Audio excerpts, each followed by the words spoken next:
I'll express to you the contribution that I expect this research to make, the specific claim that I am making as part of my research. I'll give you some discussion of the methodology, how I'll go about trying to understand what credibility is using the repertory grid. I'll talk about the logistics regression methods for doing the analysis that I plan to do, some discussion of the logic model, that's a statistical model that's going to come out of the regression.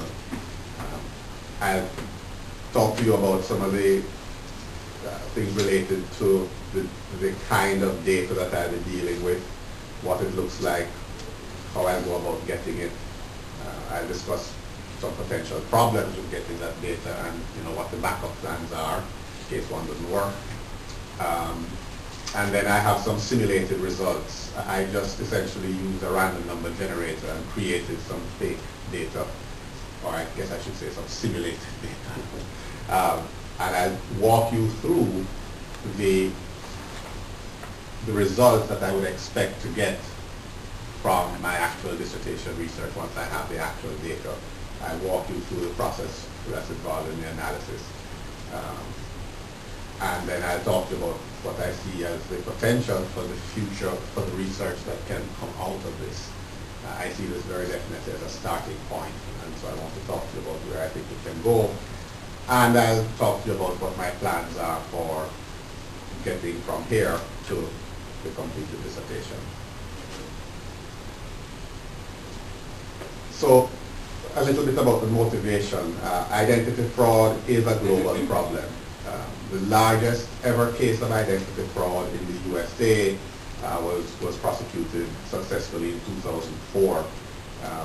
There were some Nigerian ringleaders working in concert with a USA insider, an insider in one of those, in a company that actually has access to credit records for, hundreds of thousands of consumers. So the Nigerian ringleaders working with this insider ended up actually defrauding 30,000 victims across the USA and Canada. There were millions of dollars in losses. And the fact is that these losses are getting worse. The statistics show the USA experienced about $53.2 billion in 2003, and that's gone up to $56.6 billion in 2006. These are identity fraud related losses. In the UK, it's gone from 1.3 to, in 2002, 1.3 billion pounds, in 2002 to 1.7 billion pounds in 2006. And the problem is significant. I don't have the specific numbers, but it's significant in Australia, in various European Union and other countries as well. Clearly. Yes, just a clarification, is it getting worse? Do you have any speculation why it's getting worse? Is it possibly because of technology development? Yes, it's probably a combination of things. The technology is changing. One of the first things that happens with somebody who's perpetrating identity fraud, one of the first things that happens is that they go about acquiring the identity data. And it's just getting easier to acquire the data. It's available on the internet. It's only a couple of years ago that social security numbers were banned. Until then, even here at FIU, students, faculty, social security numbers were almost public information. And the social security number is a very key piece of data that you can use to then acquire the information. So technology is part of it. What has actually kept it from getting even worse, interestingly, is all of the publicity that identity theft has been receiving recently. The banks and financial institutions and just the media have made it clear what the risks are, and so people are just more conscious of that risk and tend to take steps to prevent it. But notwithstanding that, the numbers are going up. But yeah, the technology certainly is part of it. It just means that you can get access to large amounts of data very quickly.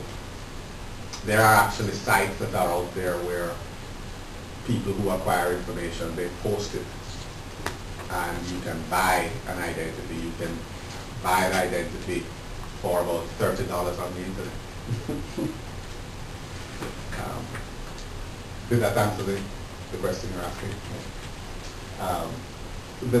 The point is, as far as the motivation is concerned, that clearly there's a need for tools and guidance for organizations to help them to combat the problem, for better prevention, or if you can't prevent it, at least detect when identity fraud occurs. So that's the motivation for the research. Some definitions. For the purpose of what I'm doing, I think of identity as a set of facts about the relationship between an individual and an organization. So if you think of any identity document that you have, a driver's license, that's a relationship between you and the Florida Department of Motor Vehicles, if it's a Florida driver's license. Or if you have a passport, that's a relationship. If you have a U.S. passport, I should say, that's a relationship between you and the State Department. Okay, so that is that's how I think about identity. It's a relationship, and then the identity document is a set of facts that's recorded on some kind of token. Because typically the organization that's issuing the identity document wants to be able to connect the individual with whatever affordances they should have access to, which may be information, privileges of some kind, actual assets. In the case of a bank, the bank wants to make sure that only the person who has access to those bank accounts does in fact get access, and they use the identity token to connect the person with their affordances. I've talked about an identity type, and that's actually going to be the dependent variable in my model. But the identity type, you differentiate between different identity types according to the organization that issues the identity token. So for instance, a Florida driver's license is a different type of identity than an Alaska driver's license, because they're issued by different organizations.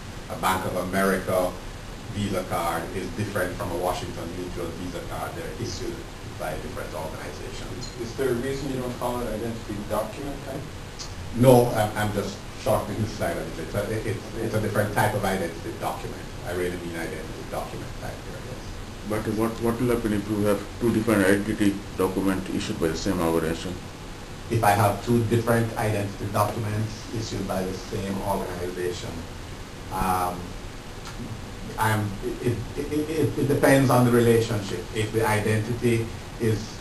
each identity is related to a different kind of relationship with the organization, then I would consider it a different identity document type. Can you give me an example of what you're thinking of? Yeah, like if you consider the USCIS agency, they issued many different kinds of identity document to the same person. Mm-hmm. And you can use all these documents probably in some cases for the same purpose. And in some organization? USCIS. CIS. Yeah, United States Citizen and Immigration Services. Okay. Like they provide the green card, they provide the EAD, they provide the work permit, and all these are different types of document. Issued to the same person.